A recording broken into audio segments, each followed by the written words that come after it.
एक 10वां द्वार तो इस शरीर से निकलना है। ये शरीर और एक ब्रह्मांड एक है, इससे निकल गया। कई योगी देखे यहाँ से शरीर फोड़ जाते हैं। यहाँ एक काग बोलते हैं इसको, स्थान को काग।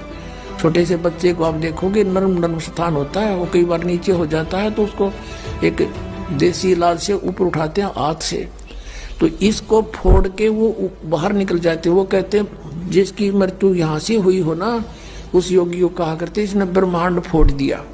ब्रह्मांड फोड़ दिया के अकेला तोड़ दिया।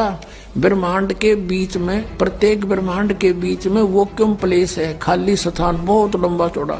ये फिर वहां धक्के खाए जाओ, उसका वहां के चक्कर काटे जाओ, ठंडी ठंडी इसमें लगती रहे और वहां इसकी कमाई पूरी हो जाएगी, फिर वापस नरक में।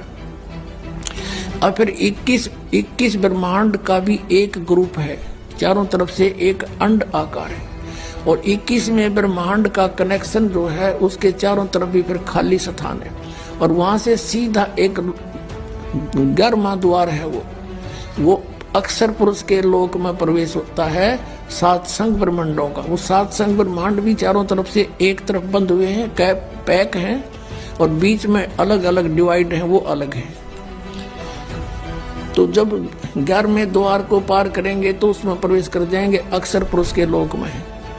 और 12वां द्वार जब है अक्षर पुरुष का, जो 12वां द्वार है अक्षर पुरुष के लोक से सतलोक में जाने के लिए पहले बीच में एक और स्थान है जो गुफा टाइप है, और उसको ऐसे गोल आकार है, वो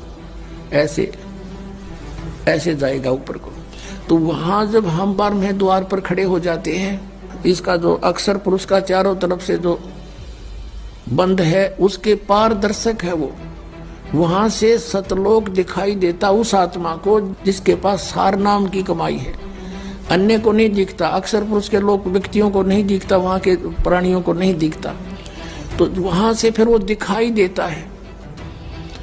अब जैसे नानक साहब ने कहा है कि एक छुड़ावे एक लखावे, यूं तो छुड़ाओगा कालते सतनाम का पहला मंत्र ओम, और वो जो दूसरा मंत्र है वो लखावेगा, वहां जाकर एंड पे बैठा देगा, और वहां से आपको सतलोक दिखाई देगा। पार नहीं हो सकते, सार नाम है जिसके पास, तो फिर वो आगे उस भंवर गुफा से पार करके और फिर आपको 12वां द्वार पार करके तब परमात्मा का वो मठ है, वो स्थान है, सतलोक है, जहां जाने के बाद साधक फिर लौट के कभी संसार में नहीं आता।